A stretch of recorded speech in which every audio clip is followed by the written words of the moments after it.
2011년 1번 또 추출을 해봅시다. 그림만 봐도 대략 알겠죠? 두 물체가 등장합니다. 두 물체 등장은 무조건 두 개의 코드를 불러옵니다. 충돌, 그죠? 혹은 상대 운동. 그래서 운동 쪽에서 보면 그냥 상대 운동으로 봐서 앞에 게 뒤에 걸, 뒤에 게 앞에 게 보면 어떻게 보이는가 라는 문제가 나올 수 있고요. 그 다음에 두 물체를 던졌을 때 두 개가 충돌하느냐, 언제 충돌하느냐, 충돌하는 위치가 뭐냐. 그래서 운동에 대한 기본 개념에서 충돌까지 넘어가는. 근데 충돌이란 문제가 되려면 충돌하고 그 다음이 나와야 되는데 이 문제는 그냥 충돌하고 마는 거죠. 그래서 두물체 운동이라는 외피를 썼지만 질문에도 상대 운동이란 개념이 전혀 없고 예, 충돌 이후가 없기 때문에 그냥 이거는 운동입니다. 그럼 어디서 운동해요? 그죠? 포물선 운동. 포물선 운동은 낮은 차원의 이해의 수준을 반영한다고 했죠. 기본은 뭡니까? 중력장 운동입니다. 중력장 운동한 결과가 포물선 궤도를 따라서 움직인다. 즉 S 차원에서의 궤적이 포물선이라서 포물선 운동이고 힘의 기본, 운동의 기본을 V니까 V는 가속도가 정해져 있는 그 상태, 중력장 운동이죠. 그럼 중력이 정해져 있고 그럼 초속도는 수평입니다. 그래서 이 문제는 수평 방향으로 던진 포물선 운동, 중력장 운동이다. 그럼 5가지 케이스 중에서 2차원 중력장 운동, 옆으로 그리고 밑으로 가속도라고 되어 있는. 그러면 수직 방향은 자연낙하와 같고 수평 방향은 등속도다. 2층 구조에서 평행, 그 다음에 밑에서 올라가는 그 그림을 머릿속에 떠올리면 됩니다. 자, 그럼 두 물체의 초기 조건, 수평 방향이니까 당연히 초기 조건이 나와야 되니까 3V와 V, 뒤에가 더 빠르니까 조만간에 따라잡겠죠. 그 설정입니다. 그럼 다른 걸 얘기를 하지 않아도 포물선 운동에 G가 있으니 초속도와 G, 가속도까지 나와 있으니까 얘들의 운동은 미래가 결정 나 있는 정해진 그 흐름입니다. 자, 그래서 쭉 날아갈 거다라고 되어 있습니다. 그 다음에 X 방향으로는 이렇게 초속도를 가지고 움직인다. Y 방향은 제로, 초속도가 제로인 상태에서 가속도 운동을 하고 X 방향은 3V와 V로 움직인다라고 되어 있는데 그러면 걔들 출발 위치는 어떠냐를 보니까 Y 방향으로는 똑같은 지점, 그렇죠? 그 다음에 X 방향으로는 한 놈이 배진 때리고 반칙에서 더 앞에 가 있다. 그래서 이 두 개는 S 차원의 정의입니다. 그래서 보이죠? 제일 위에는 A, 포물선 운동에서 A, 가속도를 줬고 두 번째 V를 줬고 그 다음에 세 번째 S를 다 줬습니다. 운동에 대한 기본 요소를 다 줬어요. 그럼 뭐만 빠졌어요? 시간만 빠졌죠. 그죠? 질량이 없습니다. 질량이 없으니까 이거는 힘과 관련된 흐름이 아닌 거죠. 그래서 중력장에서 운동 파트입니다. S, V0, V, A, T까지 해서 T만 빠졌습니다. 그럼 T를 가지고 매개를 하겠죠. 그죠? T를 가지고 뭔가를 구해내고 그 다음 다시 넘어가는 흐름입니다. 질문이 뭐예요? 충돌한다. 충돌한다는 의미는 그 순간에 그 위치에 같은 위치에 있다. 위치 2차원 운동이니까 X 위치도 같고 Y 위치도 같다가 충돌의 의미였습니다. 그래서 충돌하면은 둘이 만난다. 만난다라는 거는 그 순간에 시간이 같고 그 다음에 그 공간 그 위치도 같다라고 해석을 해야 되죠. 그래서 처음 운동 지점 그 다음 나중 운동 지점을 정해 준 겁니다. 그래서 요 마지막에 있는 요 세 개의 정보에서 운동의 처음과 끝에 대한 S 차원을 정의해 줬죠. 자, 그럼 거기서 미지수로 남은 H를 구하라. 그럼 위에 조건에서 뭐가 없었어요? T. 그럼 T를 우선 구해 놓고 그 다음에 X 방향에도 T, Y 방향에 T 양쪽 축에 차원에 동시에 작용하는 T니까 T를 구해 놓고 X 차원의 정보를 가지고 Y 차원의 정보를 구한다. 이게 이 문제의 구조입니다. 제가 이렇게 설명하면 굉장히 복잡해 보이지만 이렇게 하면 모든 두 물체가 움직이는 중력장 운동에 대한 솔루션이 다 나왔어요. 모든 건 이 속에 다 있습니다.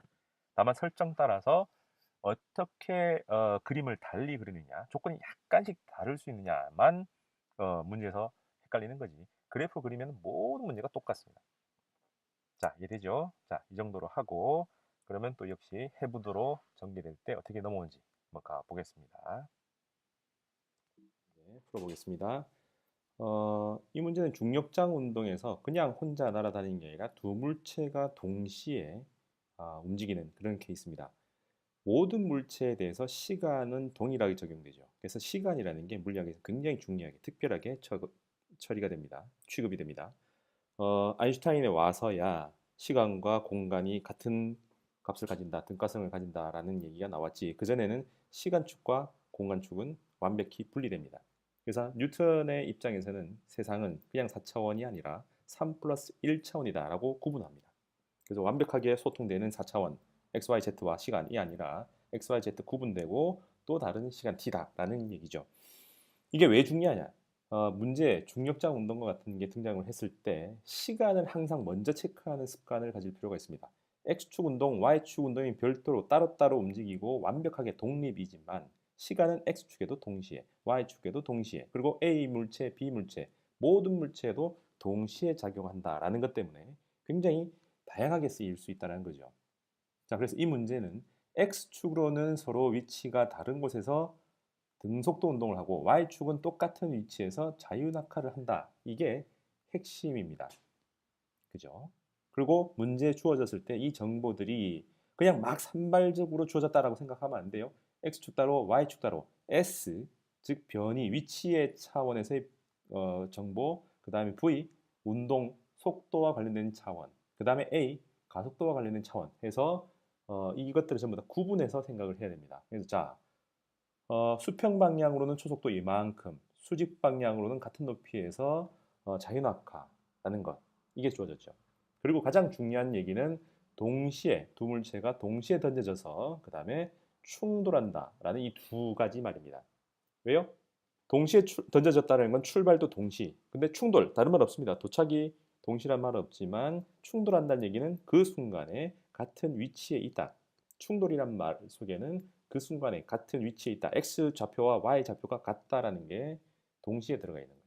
자, 그래서 이 문제의 전개는 기본적으로 X, Y 방향을 따로따로 두고 전개한다는 것은 동일하지만 수식으로 갈 거냐 아니면 이렇게 그래프로 갈 거냐 이 두 가지 문제풀이가 있습니다. 게다가 두물체라는 이 코드 보이죠? 이 두물체라는 코드가 충돌로 갈 수도 있지만 상대 운동으로도 갈 수 있습니다. 그래서 이 문제는 두물체가 움직이는 이 둘 사이의 충돌과 관련된 문제란 말이지 라고 생각하면서 상대 운동, 상대 속도, 상대 가속도라는 관점으로 생각할 수도 있어 라고 하는 제가 폼을 잡은 정형화시켜 놓은 세 번째 문제풀이도 있습니다. 자, 뭐 각각을 한번 다 보죠. 자, 주어진 정보에 의해서 X축은 서로 처음에 반칙만 해서 달라서 위치가 달라서 그렇지 나중 위치는 같다라는 거죠. 그래서 X축 이동은 이게 왜 되나? X축 이동은 그냥 VX, VT, 그죠? VT, 3VT 이렇게 두 VT가 있고 그럼 그거로 인해서 이동한 거리가 앞에 있는 놈은 VT에다가 D를 더해야 D일 것 같다. 그래서 이게 제가 그림으로 만들어 놓은 걸 보면 이렇게 돼 있죠.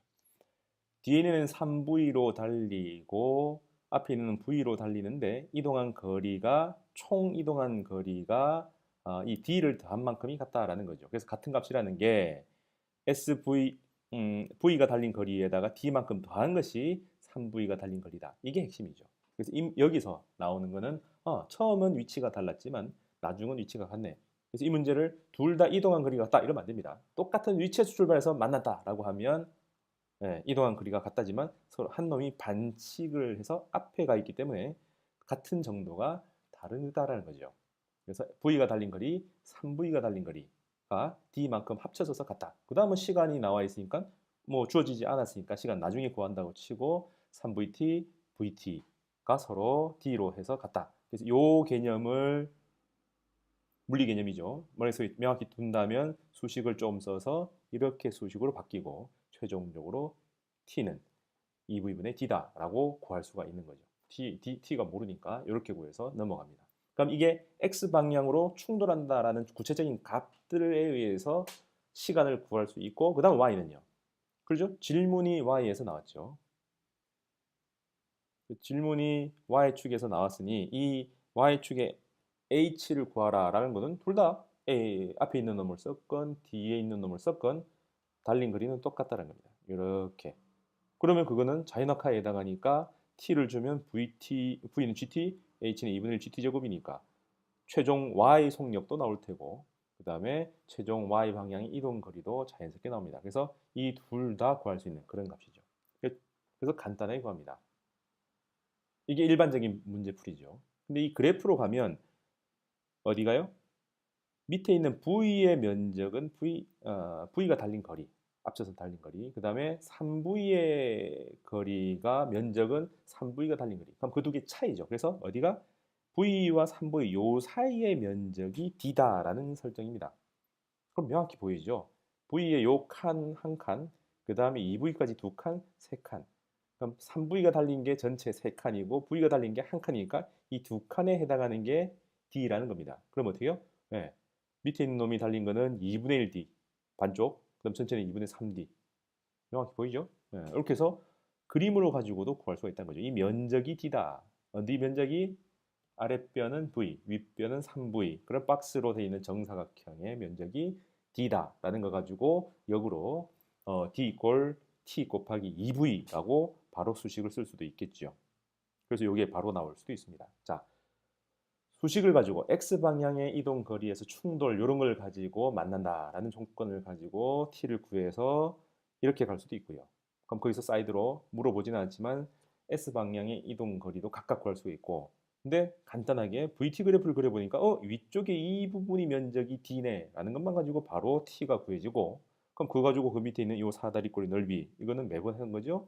밑에 있는 T라면 이 Y축은 GT, 그럼 전체적으로 2분의 1 GT 제곱에서 면적을 구하면 이게 나옵니다. 이게 제가 일반적으로 풀어나가는 그런 포맷이고 많은 문제집에 있습니다. 근데 거의 설명 안 돼 있고 이런 풀이법을 표준화시켜 놓지 않습니다. 간혹 가다가 그냥 이게 보여 라고 하는 그냥 아이디어 좋은 아이들이 얘기하는 풀이법이다라고 돼 있지만 저는 이거는 표준화시켰습니다. 어떤 코드예요? 두 물체가 운동한다. 그때는 상대 운동이다. 그래서 이걸 그림을 만들어 놨죠. 어디 갔습니까? 이 그림도 방금 얘기했던 그 면적 보이죠? 이거죠. 자, 제일 처음은 D만큼 떨어져 있는 거에서 3V만큼 가고 V만큼 간다 했는데 이 앞에 있는 놈의 입장에서 보면 걔들을 중심으로 걔들이 관찰하는 그 세상을 그려보자라고 하면 관찰자를 정지하는 처리 V를 빼면 되죠. 왼쪽으로. 그러면 3V에서 2V로 간다. 그럼 이 두 물체는 앞에 있는 놈 V 보기에 뒤에 있는 놈은 2V의 속력으로 D만큼 달려온다.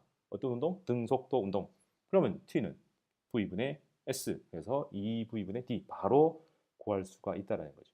그럼 이때 두 개 각각의 가속도가 같죠? 그럼 상대 가속도는 제로. 그래서 출발하면은 A가 보기 뒤에는 내려가지만 둘 다 똑같이 Y 방향으로 움직이기 때문에 똑같은 운동을 우리는 정지라고 상대 운동에서 정의합니다.